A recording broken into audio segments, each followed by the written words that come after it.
Sarah Martinez stepped out of the dusty pickup truck and squinted against the harsh Arizona sun. The shooting range stretched out before her like a concrete wasteland, dotted with targets at various distances. The smell of gunpowder and hot metal filled her nostrils, a scent that brought back memories she tried to keep buried. "You sure about this, lady?" The gruff voice belonged to Jake Morrison, owner of Desert Eagle Shooting Range. He was a big man with weathered hands and skeptical eyes. "This ain't some weekend hobby course. We're talking serious competition shooting here." Sarah adjusted her baseball cap and shouldered her rifle case. "I'm sure." Behind Jake stood three men who looked like they'd stepped out of a military magazine. They wore tactical pants, combat boots, and shirts that showed off muscles built in gyms and battlefields. The tallest one, Marcus Thompson, crossed his arms and smirked. "Ma'am, with all due respect," Marcus said, his voice dripping with condescension, "maybe you should start with something easier. We got a nice little .22 range over there where the kids practice." Sarah's jaw tightened, but her voice remained steady. "I'll stick with what I came for." The second man, Tony Rodriguez, chuckled and elbowed his companion. "Come on, Marcus. Let the lady try. Might be entertaining." The third member of their group, Derek Walsh, shook his head. "I don't know, guys. Seems like a waste of everyone's time. These military precision competitions aren't games." Jake looked uncomfortable. "Look, miss, these boys here are former Marines. They've been training for the Southwest Regional Precision Shooting Championship for months. The entry fee alone is $500, and that's just to get laughed off the range." "I have the money," Sarah said simply. Marcus stepped forward, his boots crunching on the gravel. "Money ain't the issue, sweetheart. It's about not embarrassing yourself. These targets are set at distances most people can't even see clearly. We're talking 800, 1,000 yards. That's half a mile of wind, heat shimmer, and pressure changes that'll throw off your shot." Sarah set down her case and unzipped it slowly. Inside, nestled in custom foam padding, lay a Remington 700 rifle that had seen better days. The stock was worn smooth in places, and the scope showed signs of heavy use. Tony whistled low. "Well, I'll be damned. At least she brought a real rifle. Probably her daddy's hunting gun," Derek muttered. Sarah's hands moved with practiced efficiency as she assembled her equipment. She attached a bipod with movements that spoke of muscle memory, checked the scope mounts, and ran her fingers along the barrel with the care of someone who knew exactly what they were doing. Jake watched her carefully. Something about her movements made him reconsider his initial assessment. "You done much long-range shooting before?" "Some," Sarah replied, not looking up from her preparations. Marcus laughed. "Some? Lady, some hunting with daddy on the weekends doesn't count. We're talking about shots that require mathematical calculations, wind reading, temperature compensation. This isn't point and shoot." Sarah finally looked up at him. Her eyes were calm, almost cold. "I understand the requirements. Tell you what," Marcus said, warming to his theme. "How about we make this interesting? Little wager to make it worth everyone's time." Jake held up his hands. "Now hold on, Marcus. I don't allow gambling on my range."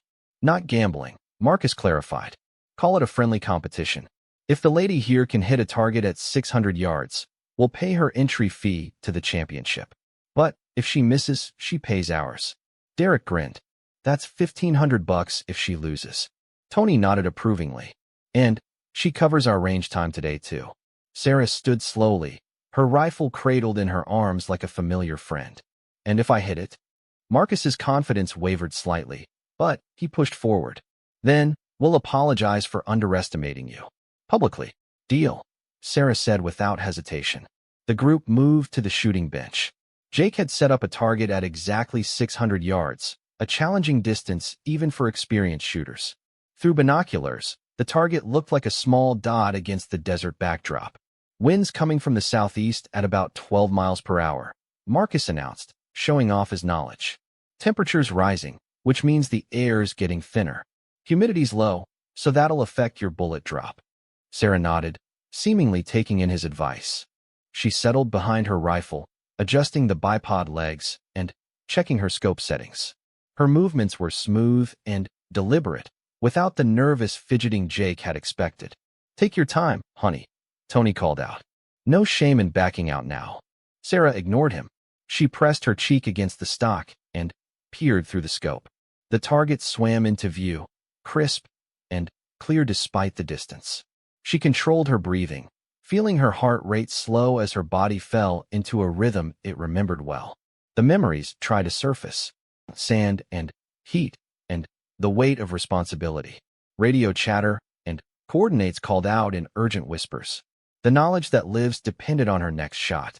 She pushed the memories down and focused on the present. Wind speed, distance, temperature, all the variables that Marcus had mentioned, plus a dozen others that experience had taught her to read instinctively. "Whenever you're ready," Jake said quietly. Sarah's finger found the trigger. The rifle seemed to disappear in her hands, becoming an extension of her will. She drew in a breath, let half of it out, and found that perfect moment of stillness that every sniper knows. The shot cracked across the desert like a whip. Through his binoculars, Jake watched the target for a moment that stretched like eternity. Then, he lowered them, his expression unreadable. "Well," Marcus demanded. "Miss or miss badly?" Jake looked at Sarah with new respect. Dead center. Perfect bullseye. The silence that followed was deafening. Marcus grabbed the binoculars and confirmed what Jake had seen. The bullet hole was exactly where it should be, as if Sarah had reached out and poked the target with her finger. "Beginner's luck," Derek muttered, but his voice lacked conviction. Tony was studying Sarah with new interest. "That was a hell of a shot, lady. Where'd you learn to shoot like that?" Sarah was already breaking down her rifle, her movements efficient and practiced. Here and there. Marcus wasn't ready to give up. One shot proves nothing. Any monkey can get lucky once. "You want to make it 3 shots?" Sarah asked, not looking up from her case. The challenge hung in the air like smoke. Marcus's pride warred with the growing suspicion that he'd bitten off more than he could chew. But backing down now would mean losing face in front of his friends and Jake. 3 shots, he agreed. "But we moved the target to 800 yards. Jake intervened. "Marcus, that's getting into serious territory. 800 yards in this heat, with the wind picking up." "I can handle it," Sarah said simply. They moved to a different range, one reserved for extreme long-distance shooting. The target at 800 yards was barely visible to the naked eye, a small speck against the brown hills. Even through binoculars, it looked impossibly far away. "This is where it gets real," Marcus explained, his confidence returning. "At this distance, you're dealing with bullet drop of several feet. The wind can push your shot off target by yards. Most people can't even see what they're aiming at." Sarah adjusted her scope, making small clicks that spoke of precise knowledge. She settled into position again, her body finding the same relaxed readiness that had served her well in places whose names appeared only in classified reports. The first shot rang out. Jake called it immediately hit. Marcus's mouth fell open. "That's impossible." The second shot followed 30 seconds later. Another hit, this one even closer to center. For her third shot, Sarah took longer. She seemed to be reading something in the wind that the others couldn't see. When she finally fired, the bullet found its mark with mechanical precision. 3 for 3, Jake announced. "Tightest group I've seen at that distance in 20 years. Derek was the first to speak, his voice filled with grudging respect. "Who the hell are you, lady?" Sarah stood and began cleaning her rifle with a boar snake she'd pulled from her pocket. "Just someone who knows how to shoot." Tony stepped forward, his earlier mockery replaced by genuine curiosity. "Come on, that kind of shooting doesn't come from weekend trips to the range." "Military."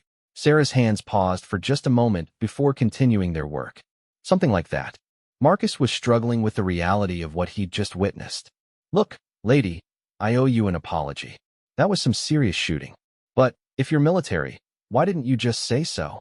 "You didn't ask," Sarah replied. "You just assumed." Jake had been watching the exchange with growing interest.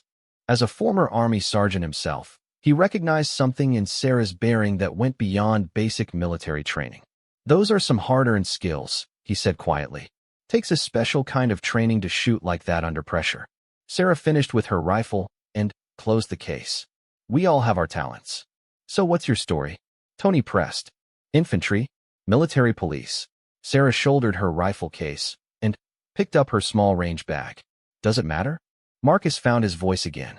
"It matters because I just got schooled by someone who shoots better than anyone I've ever seen, and I've seen a lot of good shooters. Maybe you should be more careful about your assumptions, Sarah suggested. Derek laughed, shaking his head. Man, we really stepped in it this time. Here we are, 3 Marines acting like we own the place. And we just got shown up by someone who probably forgot more about shooting than we ever learned. Sarah headed toward the parking lot, but Jake called after her. Hey, miss, what about the championship? You planning on entering? She turned back, and for the first time since arriving, Sarah allowed herself a small smile. I might consider it. As she drove away in her dusty pickup, the 4 men stood in the desert heat, watching her disappear down the dirt road. I feel like an idiot, Marcus admitted. Tony nodded. We all do. Question is, what kind of military training produces shooting like that? Jake had his suspicions, but he kept them to himself. He'd seen enough in his army days to recognize the hallmarks of elite training when he saw them. The calm under pressure, the mechanical precision, the way she'd handled her rifle like a surgeon handles a scalpel. Whatever her story is, Jake said finally, I got a feeling we ain't heard the last of her. The next morning, Sarah sat in her small apartment, drinking coffee and staring at a letter she'd received weeks ago. The Southwest Regional Precision Shooting Championship invitation had been forwarded through several addresses before reaching her. She'd thrown it in a drawer and tried to forget about it. But yesterday had changed something. The way those men had looked at her, the assumptions they'd made based on nothing more than her appearance, had awakened something she'd tried to put to sleep. She picked up her phone and dialed the number on the letter. Championship registration, a voice answered. I'd like to enter the precision shooting competition, Sarah said. Name? Sarah hesitated for just a moment. She'd been using her maiden name since leaving the service, trying to blend into civilian life. But something told her that anonymity was about to become impossible. Martinez, she said. Sarah Martinez. Military or civilian category. Another pause. Civilian. Registration fee is $500. You can pay online or at the event. I'll pay at the event. Great. The competition is in 3 weeks at Desert Eagle Shooting Range. You'll need to provide your own equipment and ammunition. Distances range from 600 to 1,200 yards. 1,200 yards. Sarah had made shots at that distance before, but not for recreation. Those shots had been taken in places where missing meant that good people died. I'll be there, she said. After hanging up, Sarah sat back in her chair and looked around her small apartment. It was sparse, functional, like everything else in her civilian life. No photographs, no mementos, nothing that spoke of her past. But in the bedroom closet, wrapped in an old army blanket, was a case she hadn't opened in 2 years. Inside was her real rifle, the one that had traveled with her through deployments whose details remained classified, the one that had never let her down when everything depended on a single shot. She stood and walked to the closet, her hand hovering over the case. Opening it would mean acknowledging who she really was, what she'd done, and what she was capable of. 3 weeks later, the Desert Eagle shooting range looked like a military convention. Competitors had arrived from across the Southwest, their vehicles loaded with custom rifles, spotting scopes, and enough ammunition to stock a small armory. The parking lot buzzed with the confident chatter of men and women who made their living with precision shooting. Sarah pulled into the lot in her same dusty pickup truck. She wore simple jeans, hiking boots, and a plain t-shirt that did nothing to advertise her capabilities. Her rifle case sat in the passenger seat, along with a small cooler containing water and energy bars. At the registration table, a woman with a clipboard looked up as Sarah approached. Name? Sarah Martinez. The woman flipped through several pages. Here you are? Civilian category. That'll be $500. Sarah counted out the bills, all 20s and 10s, like someone who dealt primarily in cash. The woman stamped her registration form and handed her a competitor number. Range briefing is in 10 minutes at the main pavilion, the woman explained. Competition starts at 0800 hours sharp. You'll shoot at 6 distances, 600, 700, 800, 900, 1,000, and 1,200 yards. 5 shots at each distance. Best score wins. Sarah nodded and walked toward the pavilion. She could feel eyes following her, competitors sizing up the newcomer.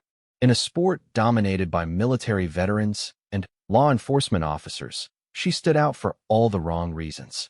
Near the pavilion, Marcus Thompson spotted her and walked over with his two companions in tow. Word had spread about the mystery woman who'd shown up 3 weeks ago and outshot 3 Marines without breaking a sweat. Well, Marcus called out. Look who decided to show up. Ready to play with the big boys. Derek and Tony flanked him, both carrying elaborate rifle cases that probably cost more than Sarah's truck. Should be interesting, Sarah replied evenly. Tony gestured toward her simple rifle case. Same equipment as last time. That old Remington. It works. Derek laughed. Works? Lady, half the guys here are shooting custom rifles that cost $10,000 or more. Computer-designed barrels, titanium actions, stocks that cost more than some people's cars. Sarah watched a competitor nearby, assembling what looked more like a piece of space technology than a rifle. The man wore a shooting jacket covered in patches from various competitions, and his equipment case could have doubled as a small trailer. Money doesn't make the shot, she said. Marcus leaned closer, lowering his voice. I did some research on you, Martinez. Can't find much. No competition history, no military records I can access. It's like you don't exist. Sarah met his gaze steadily. Maybe you're not looking in the right places. Before Marcus could respond, a loud whistle called everyone to attention. Jake Morrison stood at the pavilion, holding a bullhorn. Listen up, people. Welcome to the Southwest Regional Precision Shooting Championship. We've got 43 competitors today, shooting for a prize pool of $50,000 and automatic qualification for the national championship in Colorado. A murmur rippled through the crowd. Sarah hadn't known about the prize money or the national qualification. She'd entered on principle, not profit. Jake continued his briefing, explaining the rules and safety procedures. Each competitor would shoot in groups of 5, with 30 minutes at each distance. Spotting scopes were allowed, but no coaching or communication during the shooting phase. Weather conditions are challenging today, Jake announced. We've got variable winds, rising temperatures, and humidity that's changing by the hour.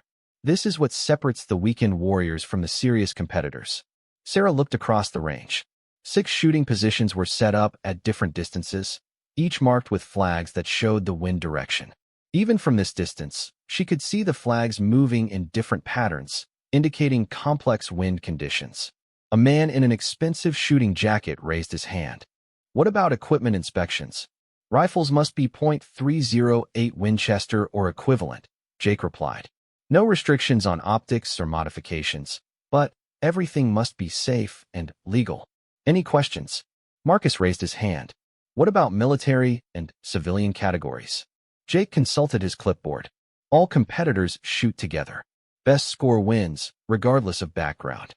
Sarah felt a chill that had nothing to do with the morning air. She'd registered as civilian, hoping to avoid questions about her military service.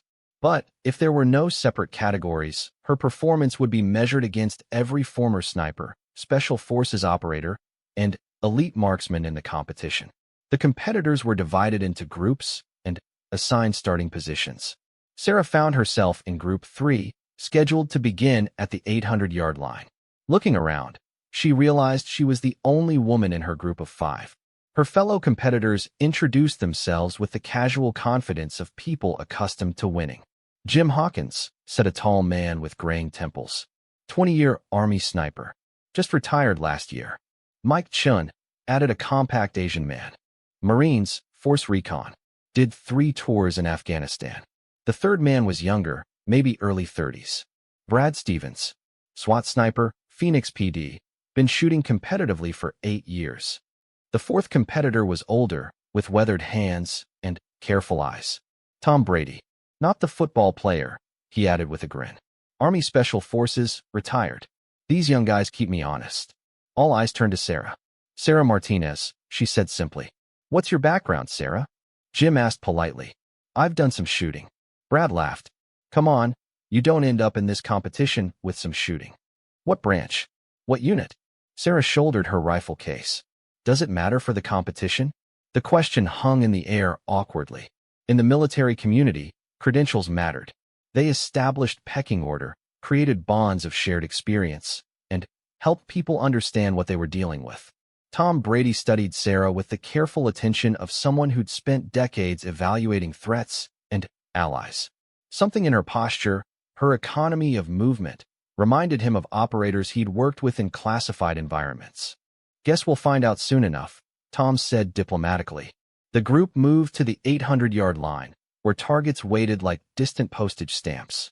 Sarah set up at position 3, between Jim and Mike. She unpacked her rifle with the same efficient movements she'd shown 3 weeks earlier. Jim watched her setup procedure with professional interest. "Nice rifle. How long have you had it?" Sarah attached her bipod and checked her scope settings. "A while." Mike pointed to Sarah's scope. "That's a Leupold Mark IV. Good glass, but that model's been discontinued for years. Must be an older setup." "It's reliable," Sarah replied. Brad was assembling a rifle that looked like it had been designed by NASA. Carbon fiber stock, titanium action, and a scope that cost more than most people's annual salary. "No offense," Brad said, "but you might be outgunned today. Half these guys are shooting equipment that can practically think for itself." Sarah settled behind her rifle and adjusted the parallax on her scope. Through the glass, the target looked crisp and clear despite the distance. Equipment doesn't pull the trigger. The range safety officer called for the first relay to begin. Sarah's group would shoot after the first 5 competitors finished their strings at 600 yards. While they waited, Sarah watched the other shooters through binoculars. The level of skill was impressive. Shot after shot found the target, many clustering in the center rings. These weren't weekend enthusiasts. They were serious competitors with years of experience. Marcus Thompson was in the first group, shooting at 600 yards. Sarah watched him fire his 5-shot string with mechanical precision. Each shot landed in the scoring rings, though none achieved perfect center hits.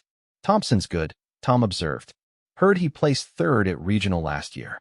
Jim nodded. "He's got the fundamentals down. But fundamentals only take you so far when the pressure's on." Sarah continued watching through the binoculars.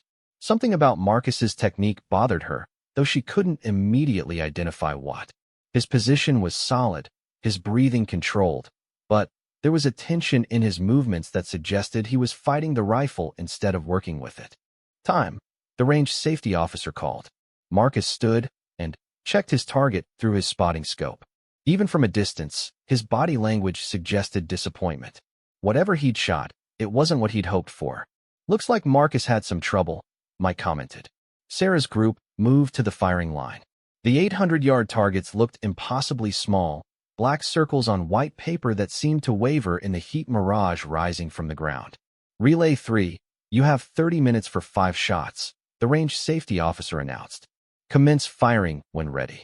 Sarah settled into position and pressed her cheek against the familiar stock of her rifle. The world narrowed to the view through her scope, the target swimming in and out of focus as heat waves distorted the air. She took her time reading the wind. The flags at different distances showed varying conditions. Light from the left at 800 yards, stronger from the right at 600. The wind between would be somewhere in the middle, requiring careful judgment. Jim fired first, the crack of his rifle sharp in the morning air. Sarah watched through her peripheral vision as he worked his bolt and prepared for his second shot. His movements were smooth and practiced, the result of decades of training. Sarah drew in a breath and let it halfway out. The crosshairs settled on the target's center, and she began her trigger press. Slow, steady, straight back until the rifle surprised her with its release. The shot felt perfect. Through her scope, Sarah could see a small black hole appear in the 10 ring, just left of center. A good start, but she'd need to adjust for the wind's effect on her subsequent shots. Mike fired his first shot, followed by Brad. Tom waited patiently, studying the wind flags and making small adjustments to his scope. Sarah's second shot went slightly high, catching the edge of the 10 ring. She made a small adjustment to her scope and prepared for her third shot. Around her, the other competitors worked through their strings with methodical precision. This was a different kind of pressure than what Sarah was accustomed to. In her previous life, missed shots meant life or death. Here, they meant embarrassment and lost money. But as she settled into her rhythm, muscle memory took over. Her breathing slowed, her heartbeat steadied, and the rifle became an extension of her will. The target might be 800 yards away, but it felt as close as her own hand. Her third shot landed dead center. Perfect 10. Jim glanced over, impressed despite himself. "Nice shooting," Sarah didn't respond, already focusing on her fourth shot. The wind had shifted slightly, and she could see it in the movement of the flags. She held slightly right to compensate, and squeezed the trigger. Another 10. By the time she fired her fifth shot, a small crowd had gathered behind the firing line. Word was spreading that someone was shooting exceptionally well at position 3. Sarah's final shot landed so close to her previous one that the holes nearly overlapped. 5 shots, 5 perfect 10s at 800 yards in challenging wind conditions. Holy shit, Brad whispered, forgetting where he was. The range safety officer called time, and the competitors stood to check their targets through spotting scopes. Sarah's group was tight enough to be covered by a quarter, all in the center of the 10 ring. Tom Brady shook his head in amazement. Ma'am, that's some of the finest shooting I've ever witnessed. Where'd you learn to read wind like that? Sarah was already breaking down her rifle, preparing to move to the next distance. Practice. Jim had shot well, scoring 4 10s and a 9. Mike had managed 3 10s and 2 9s. Brad and Tom had similar scores, all respectable but not exceptional. As they moved to the 900-yard line, word of Sarah's performance spread among the other competitors. Marcus intercepted her group, his expression a mixture of respect and suspicion. Heard you shot a perfect string at 800, he said. The targets will tell the story, Sarah replied. Look, Martinez, I don't know what your game is, but shooting like that doesn't happen by accident. You've got training, serious training. Why won't you just tell us where you learned to shoot? Sarah stopped walking and faced him directly. For a moment, her carefully maintained civilian facade slipped, and Marcus caught a glimpse of something that made him take an involuntary step backward. Because it's none of your business, she said quietly. The words carried a weight that had nothing to do with volume. Marcus felt suddenly like he was being evaluated by a predator deciding whether he was worth the effort to eliminate. Hey, no problem, Marcus said quickly. Just curious, that's all. Sarah resumed walking, leaving Marcus standing in the dust. Tom Brady had witnessed the exchange, and he moved up beside Sarah as they approached the next firing position. You know, Tom said conversationally, in my line of work, I met a lot of shooters. Different services, different specialties. Most of them, you could tell their background by how they handled themselves. Sarah remained silent. But every now and then, Tom continued, you'd meet someone who was different. Someone who'd been to places that don't exist on maps, done things that never happened officially. Those operators had a way about them. A stillness. At 900 yards, the target looked like a black dot floating in a sea of desert heat waves. Sarah settled behind her rifle and began the careful process of reading environmental conditions that would determine success or failure.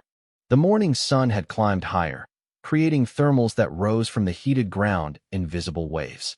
Wind flags at different distances showed varying conditions, and the air temperature was climbing steadily. At this distance, a 1-degree change in temperature could shift bullet impact by several inches. Through her spotting scope, Marcus Thompson watched Sarah's preparation with growing unease. Her movements had an economy that spoke of countless repetitions under conditions far more stressful than a shooting competition. While other competitors made adjustments to their equipment or consulted data cards filled with calculations, Sarah simply observed. Range is hot, the safety officer announced. Relay 3, you have 30 minutes for 5 shots at 900 yards. Sarah's fellow competitors began their shooting sequences. Jim Hawkins fired first, his shot striking just outside the 10 ring. The bullet had drifted right, suggesting he'd underestimated the wind's effect at this distance. Mike Chen took longer to fire, making small adjustments to his scope between shots. His first attempt caught the 9 ring, a respectable hit, but not perfect. Brad Stevens was struggling. His expensive equipment couldn't compensate for a fundamental flaw in his wind-reading ability. His first shot landed in the 8 ring, and Sarah could see frustration building in his body language. Tom Brady worked methodically, his decades of experience showing. His first shot landed in the 10 ring, though not centered. Sarah had been studying the wind patterns for several minutes when she finally settled into her shooting position.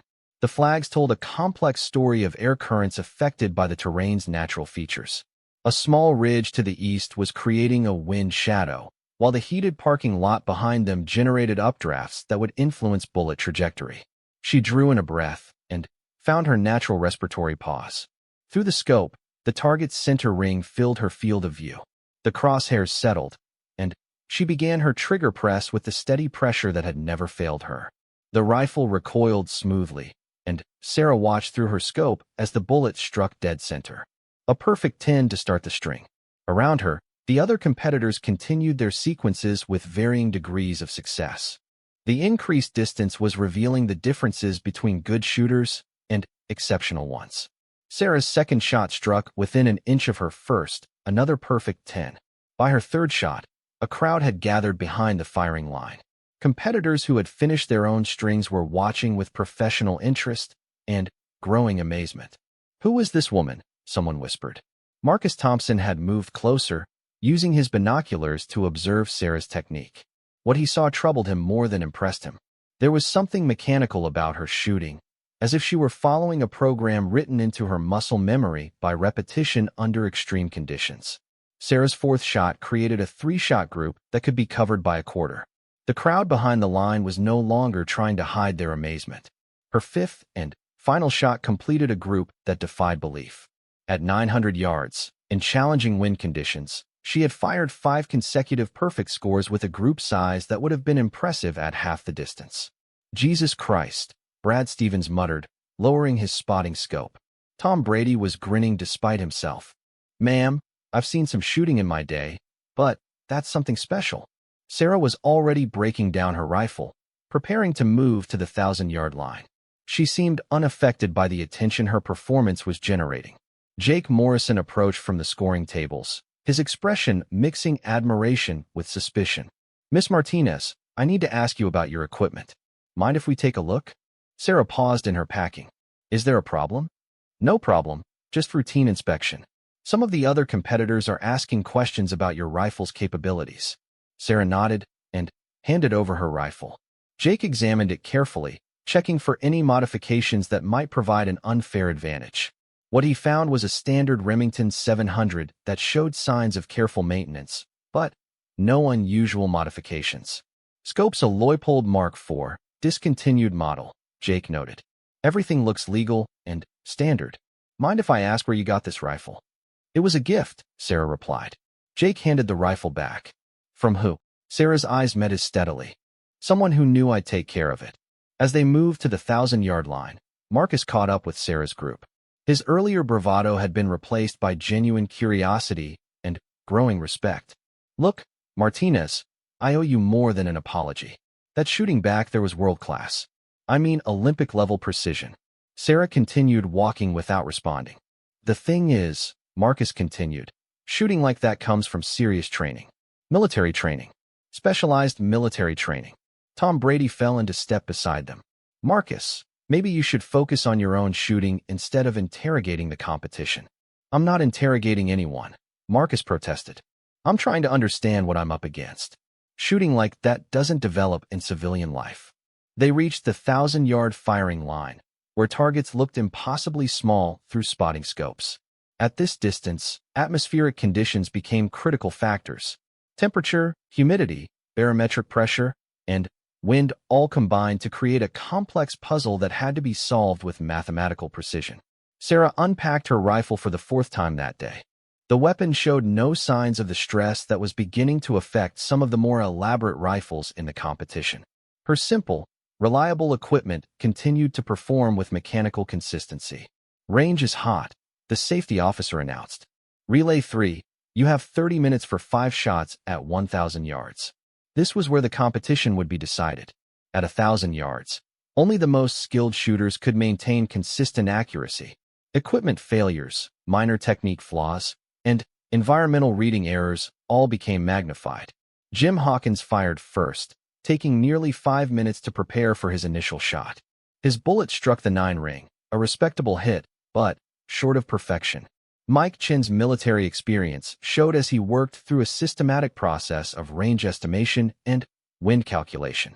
His shot landed in the 10 ring, though not centered. Brad Stevens was clearly struggling with the distance. His expensive equipment couldn't compensate for fundamental gaps in his understanding of extreme range shooting principles. His shot landed in the 8 ring, effectively ending his chances of competitive placement. Tom Brady took his time, using every second of the available minutes to study conditions. His shot struck the 10 ring with authority, proving that experience could compete with youth and expensive equipment. Sarah had been observing wind patterns and making mental calculations while the others shot. At 1,000 yards, she was operating in familiar territory. The distance was challenging, but well within the parameters of her previous experience. She settled into position and began her final sight picture. Through the scope, the target wavered in the heat mirage like a distant star. She controlled her breathing and found the stillness that preceded every successful shot. The rifle fired, and she watched the bullets impact through her scope. Dead center, 10 ring. The crowd behind the line had grown substantially. Competitors from other relays had finished their strings and were watching Sarah's performance with professional fascination. Her second shot struck within millimeters of her first. The group she was building defied rational explanation. "This is impossible," someone whispered. Marcus Thompson was studying Sarah through binoculars, searching for any sign of the pressure that should have been affecting her performance. What he saw was complete calm, as if she were shooting at targets in her backyard rather than competing for a championship. Sarah's third shot continued the impossible pattern. 3 perfect 10s in a group that would have been impressive at half the distance. Her fourth shot landed so close to her previous impacts that the holes were beginning to overlap. The crowd had fallen silent, watching something that transcended normal competitive shooting. For her final shot, Sarah took slightly longer, not from pressure or uncertainty, but from a perfectionist desire to complete something she had started with absolute precision. The shot rang out across the desert, and through spotting scopes, 40 competitors and range officials watched the bullet strike exactly where Sarah had intended. 5 shots, 5 perfect 10s, in a group smaller than a quarter at 1,000 yards. The silence stretched for several seconds before someone started clapping. The applause spread through the crowd, growing from polite recognition to genuine amazement. Sarah stood and began breaking down her rifle with the same calm efficiency she had shown all day. "Ma'am," Tom Brady said quietly, "I've been shooting for 30 years, and I've never seen anything like that." Jake Morrison approached with a clipboard and an expression of disbelief. "Miss Martinez, you've just shot the best score we've ever recorded at this competition. Perfect score through 1,000 yards. There's still 1,200 yards, Sarah pointed out. Jake nodded. "Yes, ma'am, there is. But I have to tell you, in 15 years of running this competition, only 3 people have ever achieved perfect scores at 1,200 yards. And none of them shot perfect through all the shorter distances first." Sarah shouldered her rifle case. "I guess we'll see what happens." As they moved to the final firing position, Marcus found himself walking beside her again. His demeanor had changed completely from their first meeting 3 weeks earlier. "Sarah, I need to ask you something, and I hope you'll give me an honest answer." Sarah remained silent, waiting. "Are you active duty military? Because if you are, you should be competing in the military category, not civilian." Sarah stopped walking and turned to face him. "I'm not active duty anything." "Then what are you?" "Because shooting like that doesn't come from civilian training." Sarah looked across the desert toward the 1,200-yard target, barely visible even through binoculars. "I'm someone who used to have a different job," she said finally. "A job that required certain skills."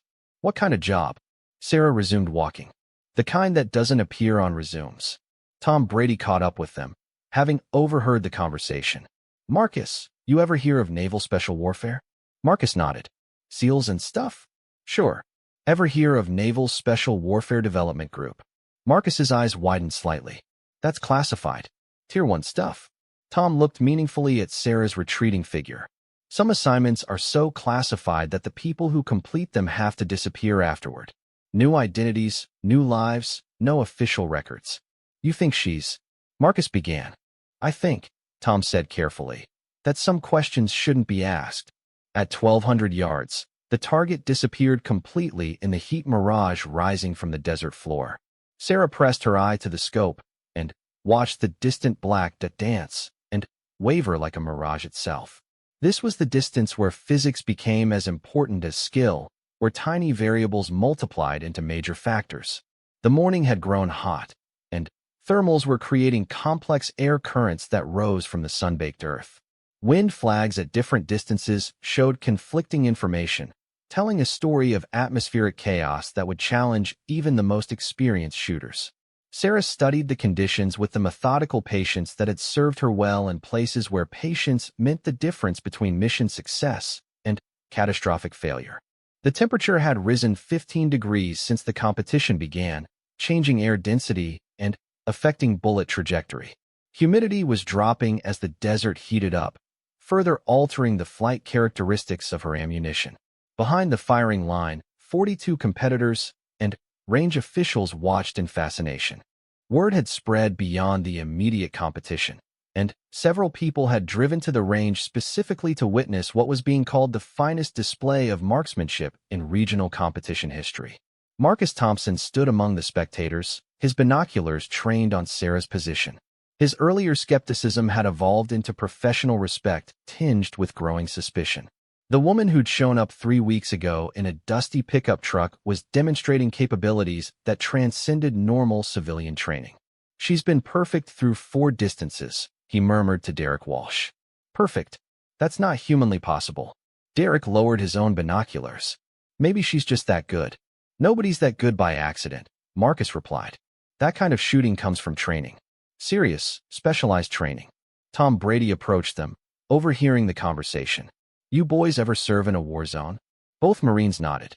Ever work with snipers? I mean real snipers, not designated marksmen or squad shooters. Marcus nodded again. Few times in Afghanistan. Those guys were different. How so? Marcus considered the question. They had a stillness about them. Like they could wait forever if they had to. And when they shot, it wasn't emotional or rushed. It was just mechanical. Pull trigger, hit target, move on. Tom gestured towards Sarah with his chin. What's she look like to you? Derek was beginning to understand. You think she's a sniper? Military sniper. I think, Tom said carefully, that some people have training we're not supposed to know about. At the firing line, Sarah was making final adjustments to her scope. 1,200 yards required precise compensation for bullet drop, wind drift, and the Coriolis effect created by the Earth's rotation. Most shooters relied on ballistic calculators or extensive data charts to make these calculations. Sarah made them instinctively, muscle memory encoding thousands of shots fired under similar conditions. Jim Hawkins fired first, his shot striking the 8-ring after battling wind conditions that had worsened since the 1,000-yard stage. He shook his head in frustration, knowing that his chances of competitive placement had just evaporated. Mike Chen took nearly 10 minutes to prepare for his shot, consulting multiple reference cards and making careful calculations. His bullet struck the 9-ring, a respectable hit, but short of the perfection needed to challenge Sarah's leading score. Brad Stevens had given up trying to compete for the championship. His expensive equipment couldn't overcome fundamental gaps in his extreme range shooting knowledge. His shot landed completely off target, lost somewhere in the desert behind the 1,200-yard berm. Tom Brady worked through his systematic approach with the patience of someone who'd learned that rushing led to failure. His shot struck the 10-ring, though well outside the center. Still, it was an impressive demonstration of skill and experience. Sarah had been studying wind patterns while the others shot. At 1,200 yards, she was operating at the absolute limits of her rifle and ammunition's capabilities. The ancient Remington 700 and its discontinued scope were being asked to perform at levels that challenged equipment costing 10 times as much.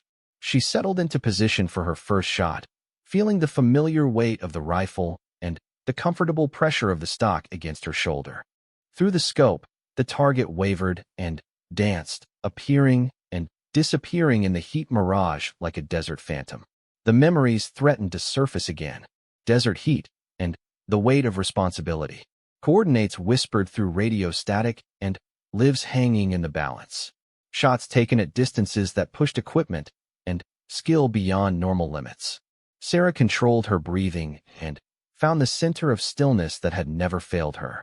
The crosshairs steadied on the target's center, and she began the trigger press that would either continue her perfect score or end it. The rifle fired, and she watched through her scope as the bullet took its 3-second flight to the target. The impact struck dead center, a perfect 10 that defied the challenging conditions. A murmur rippled through the crowd. One perfect shot at 1,200 yards was impressive, for more would be unprecedented. Sarah's second shot took longer to prepare. The wind had shifted slightly, and she needed to account for the change in her calculations. When she fired, the bullet struck within inches of her first impact, another perfect 10. The crowd had grown silent, watching something that transcended normal competition. Smartphones were recording, though the distance made it impossible to capture the true drama of what was happening. Marcus Thompson was studying Sarah through his binoculars with the intensity of someone trying to solve a puzzle.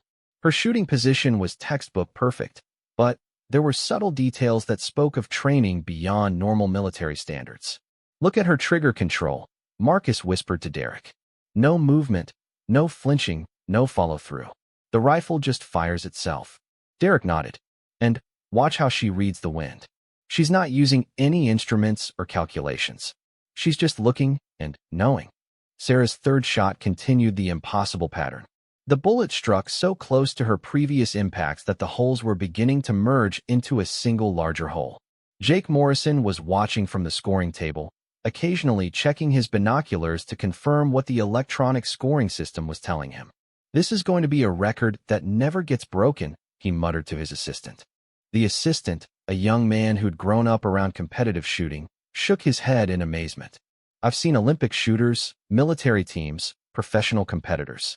I've never seen anything like this." Sarah's fourth shot maintained the grouping that was already smaller than what most shooters achieved at half the distance.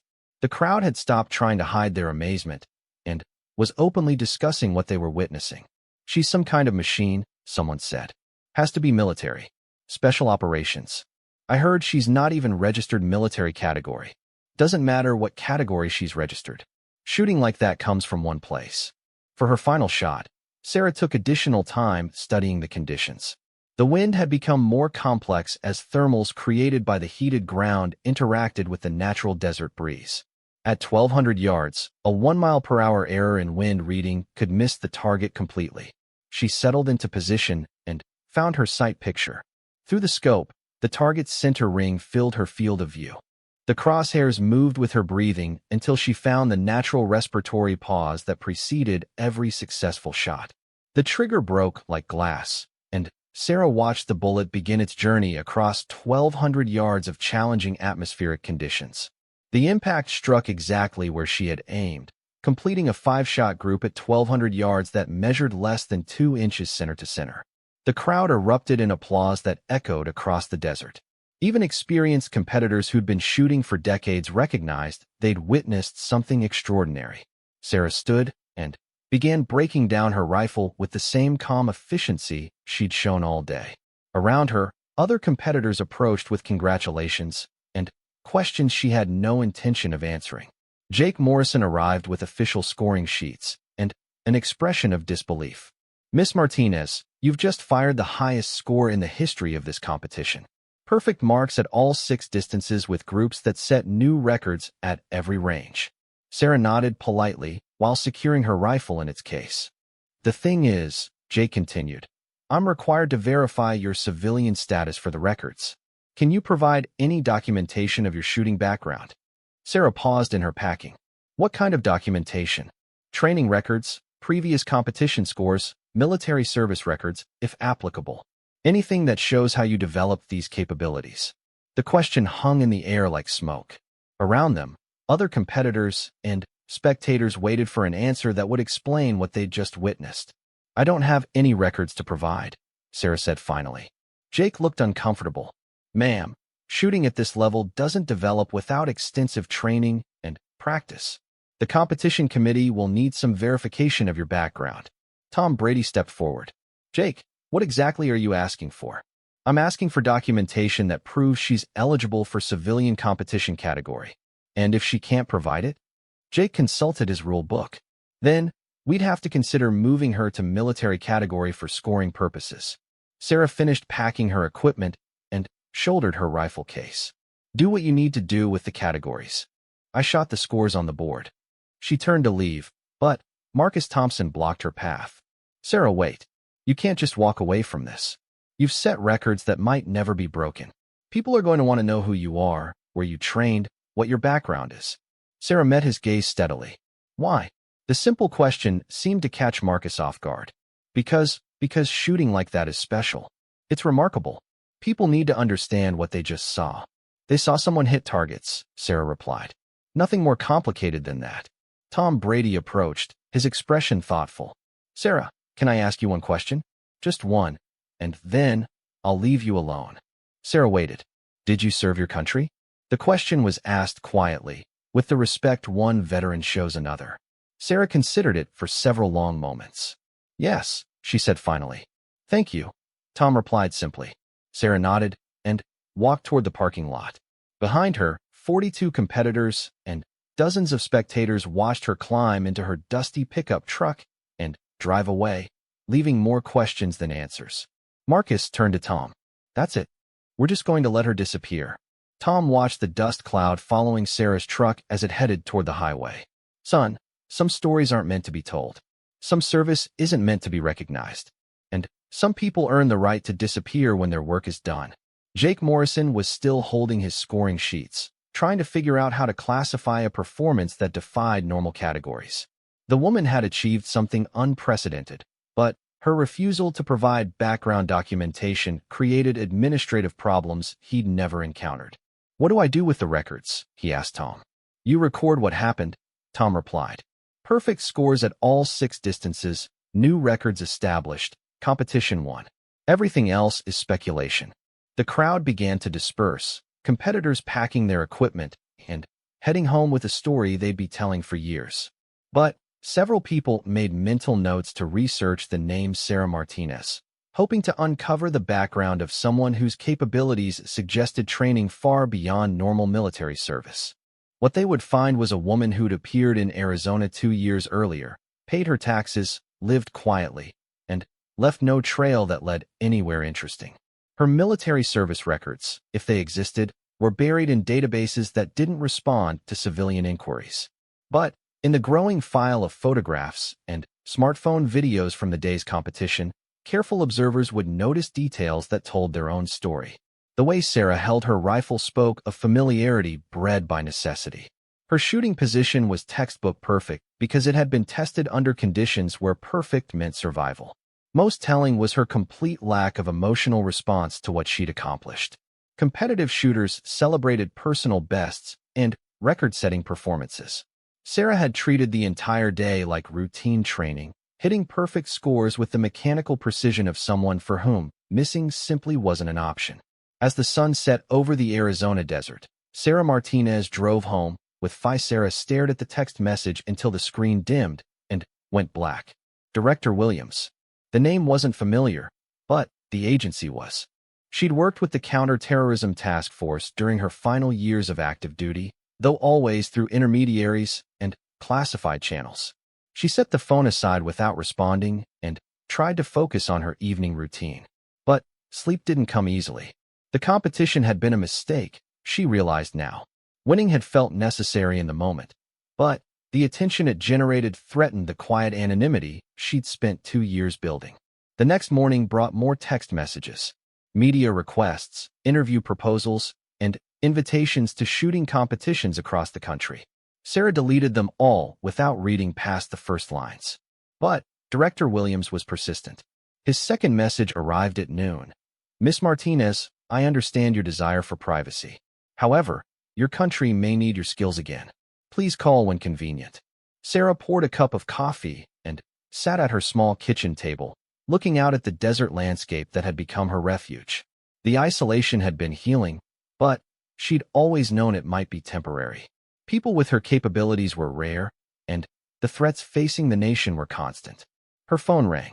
Unknown number, but Sarah recognized the pattern.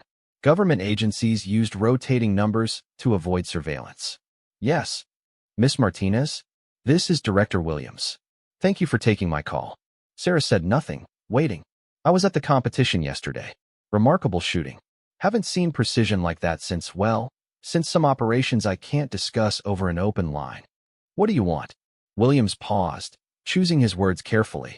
Miss Martinez, our records show that someone with your skills completed several classified assignments between 2019 and 2022. That person was reported as killed in action during the final mission. Sarah's grip tightened on the phone. And Yesterday, I watched someone shoot with capabilities that matched the deceased operator's file exactly. Remarkable coincidence. I wouldn't know anything about that. Williams chuckled. Of course not. The thing is, we have a situation developing that requires someone with very specific skills. Someone who can make shots that most people consider impossible. Sarah walked to her window and looked across the desert. In the distance, heat waves rose from the ground like ghosts. I'm retired. From what? From whatever you think I used to do. Williams was quiet for several seconds. Miss Martinez, there's a credible threat against a federal judge in Phoenix. Judge Catherine Morrison. She's been receiving death threats related to an upcoming terrorism trial. Sarah recognized the name. Judge Morrison had been in the news lately, presiding over the trial of a domestic terrorist cell that had attempted to bomb a federal building. Sounds like a job for the FBI's protection detail. The threats are specific, Williams continued. They mention long-range assassination attempts. The threatening party has access to military-grade weapons and advanced training. We need someone who can counter that capability. Hire a contractor. We did. He reviewed the threat assessment and declined the assignment. Said the required shots were beyond his capabilities. Sarah closed her eyes. She'd known this call would come eventually. The skills she developed weren't common, and the threats facing federal officials were becoming more sophisticated. What exactly are you asking me to do? Protective overwatch during the trial's final week. 5 days, possibly less. The suspect has been identified as Markus Volkov, former Russian Spetsnaz with confirmed sniper training. Sarah's blood chilled. She knew the name, though not personally.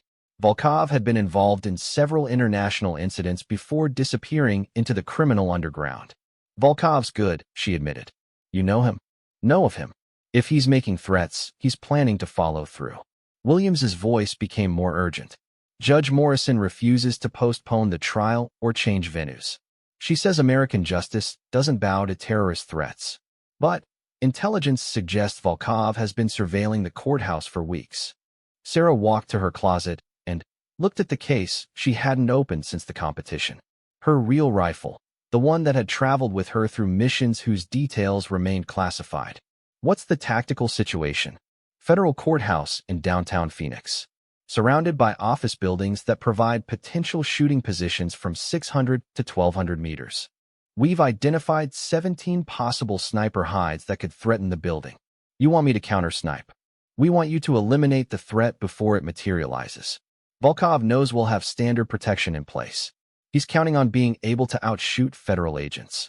Sarah was quiet for a long time, considering the implications. Accepting the assignment would mean acknowledging who she really was, what she'd done, and what she remained capable of doing. I'll need operational details.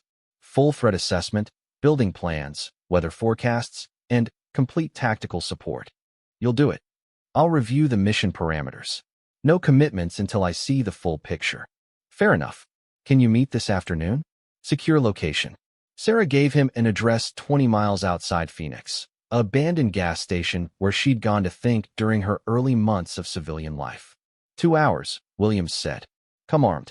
This briefing will include live-fire confirmation of capabilities. The line went dead.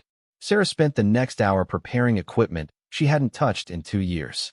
Her real rifle emerged from its case like a familiar friend, the custom modifications and hand-selected components feeling natural in her hands. The weapon was built on the same Remington 700 action as her competition rifle, but that's where the similarities ended. The barrel was custom-made by a classified contractor, the stock was adjustable for different shooting positions, and the scope was military-grade equipment that cost more than most people's cars. She packed ammunition she'd loaded herself, each cartridge precisely crafted to match her rifle's specifications. The bullets were manufactured to tolerances measured in thousands of inches, and the powder charges were weighed to the individual grain. The abandoned gas station sat beside a straight stretch of desert highway, its windows boarded and paint faded by years of sun and wind. Sarah arrived early and positioned herself to observe approaches from all directions. Williams arrived exactly on time in a black SUV with government plates. He stepped out alone, though Sarah suspected backup units were positioned beyond her immediate observation. He was younger than his voice had suggested, maybe early 40s, with the careful awareness that came from years in dangerous work. His handshake was firm but not challenging. "Thank you for coming," Williams said. "I know this isn't easy." Sarah studied him carefully. "Show me what you've got." Williams opened a briefcase and spread photographs across the gas station's concrete steps. Aerial views of the Phoenix courthouse, building diagrams, and surveillance photos of a man with Slavic features and cold eyes. Markus Volkov, Williams explained. 43 years old, former Spetsnaz sniper with confirmed kills at ranges exceeding 1,000 meters. He's been in the country for 6 weeks under a false passport. Sarah examined the photos. What's his connection to the trial? The defendants are part of a cell he was training. When they were arrested, Volkov went underground. Intelligence suggests he's planning to eliminate Judge Morrison to disrupt the proceedings. Evidence. Williams produced more photographs. These were taken 2 days ago. Volkov surveilling the courthouse from a building 800 meters away. Sarah studied the surveillance photos. Volkov was using professional techniques, varying his observation points and timing to avoid detection. But he'd been careless enough to be photographed, which suggested either overconfidence or desperation. What's your current security setup? Standard federal protection. Armored vehicles, advanced teams, route variations. But if Volkov takes a shot from long range, traditional protection won't help. Sarah nodded. Close protection was useless against a skilled sniper firing from concealed positions beyond the security perimeter. You need me to find him before he takes the shot. We need you to neutralize him. Permanently. The word hung in the desert air like smoke. Sarah had hoped her killing days were behind her, but Volkov's reputation left little room for non-lethal solutions. What's the timeline? Trial resumes Monday morning. Today's Thursday. We have 4 days to eliminate the threat. Williams produced a tablet computer and showed Sarah detailed maps of downtown Phoenix. We've identified potential shooting positions based on his capabilities and the courthouse's vulnerabilities. Sarah studied the tactical situation. 17 possible sniper hides across a 1,200-meter radius, with multiple approach and escape routes for each position. Finding Volkov before he took his shot would require patience, skill, and substantial luck. I'll need real-time intelligence support. Surveillance teams watching all potential positions, communication intercepts, and immediate notification of any suspicious activity. Done. And I'll need to confirm shooting capabilities from the positions he's most likely to use. Williams gestured toward a ridge line visible in the distance. We've set up targets at various ranges. Show me what you can do. They drove to a position overlooking a valley where targets had been placed at distances from 600 to 1,400 meters. Sarah unpacked her real rifle for the first time since retirement, feeling the familiar weight and balance. Impressive equipment, Williams observed. Sarah attached her bipod and adjusted her scope. It's adequate. The first target was at 800 meters, a silhouette representing a human torso. Sarah settled into position and began reading environmental conditions with the automatic precision that had kept her alive through dozens of missions. The shot felt perfect as it left the barrel. Through her scope, Sarah watched the bullet strike center mass, exactly where it should have. Good hit, Williams confirmed through binoculars. That wasn't the test, Sarah replied, already adjusting for the next target. The 1,000-meter target required more careful calculation, accounting for increased bullet drop and wind effects. Sarah's shot struck slightly high, but well within lethal parameters. The 1,200-meter target was barely visible through her scope, a small dot dancing in heat mirage. At this distance, she was operating at the limits of equipment and atmospheric conditions. Sarah controlled her breathing and found the stillness that had never failed her. The rifle fired, and she watched through her scope as the bullet completed its 3-second journey to the target. Dead center hit. Williams lowered his binoculars with an expression of satisfaction. The file said you were capable of shots exceeding 1,500 meters. In perfect conditions with target confirmation. Volkov's maximum effective range is listed at 1,300 meters. Sarah began breaking down her rifle. Listed by who? Russian military records that we acquired through classified sources. Don't trust foreign intelligence completely. Volkov might be better than his file suggests. They drove back toward Phoenix as the sun set over the desert. Williams briefed Sarah on operational procedures, communication protocols, and rules of engagement that gave her substantial latitude in eliminating the threat. "One question," Sarah said as they neared the city. "How did you find me?" Williams was quiet for several seconds. "Your shooting yesterday was recorded by several phones. We ran the video through facial recognition software. And the results were classified above my clearance level. All I was told was that someone matching your capabilities was believed to be deceased, but that you should be contacted immediately if you surfaced." Sarah considered this information as they entered Phoenix's outskirts. Somewhere in government databases, her real identity was buried under classifications that few people could access. But someone had been watching for her return. "Who gave the order to contact me?" Williams pulled into a parking lot and turned to face her. "Someone who knows what you're capable of. Someone who knows this country needs people like you." Sarah looked across the city toward the federal courthouse, where Judge Morrison would resume the terrorism trial in 4 days. Somewhere in those buildings, Marcus Volkov was planning a shot that would kill a federal judge and disrupt American justice. She thought about the quiet life she'd built, the anonymity she'd cultivated, and the peace she'd found in the desert. All of that would disappear once she accepted this mission. But Judge Morrison was serving her country with the same dedication Sarah had once shown, and Volkov represented the kind of threat that demanded specialized response. "I'll need 48 hours to prepare," Sarah said finally. Williams handed her a secure phone. "Use this for all communications. Your handler will be Agent Sarah Chun, former Marine sniper with experience in protective operations." Sarah took the phone and shouldered her rifle case. "Tell me about Chun. Good operator, but she's never dealt with a threat like Volkov. That's why we need you." As Williams drove away, Sarah stood in the parking lot looking toward the city lights. In 72 hours, she would either eliminate one of the world's most dangerous snipers, or Judge Catherine Morrison would die in front of cameras that would broadcast American vulnerability to the world. Sarah Martinez was about to discover that some skills, once learned, could never truly be retired.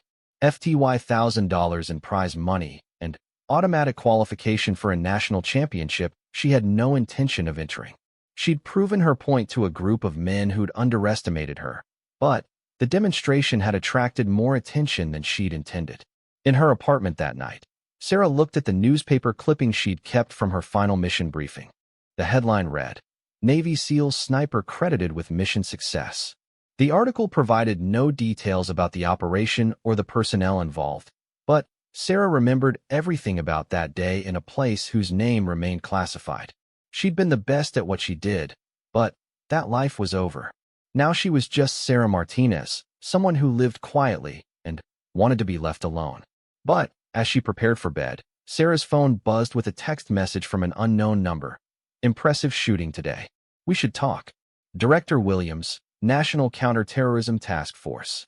They reached the 1,200-yard line, where targets looked like dots of pepper scattered on white plates. At this distance, they were operating at the limits of rifle and ammunition capabilities. A breath of wind, a slight temperature change, or a minor technique flaw could send bullets completely off target. Sarah set up for the final time, her movements unchanged despite the growing pressure and attention.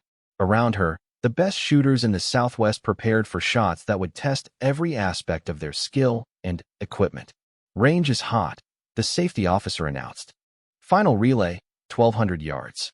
You have 30 minutes for 5 shots." In the crowd behind the firing line, competitors and spectators watched with a mixture of anticipation and disbelief. They were witnessing something that might never be repeated, a perfect score through 5 distances by a shooter whose identity remained a complete mystery. Sarah settled behind her rifle and began the most challenging shots of her civilian life. Sarah unpacked her rifle at the 900-yard line, her movements unchanged by Tom's words. "Point is," Tom finished, "some stories aren't meant to be told.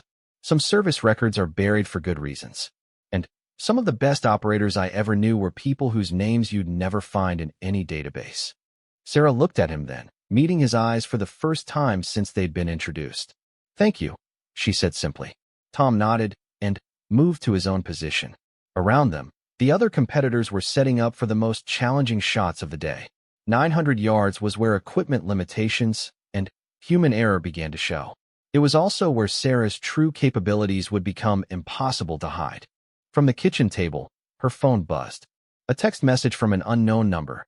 Saw your shooting yesterday. Impressive. Looking forward to the competition. M.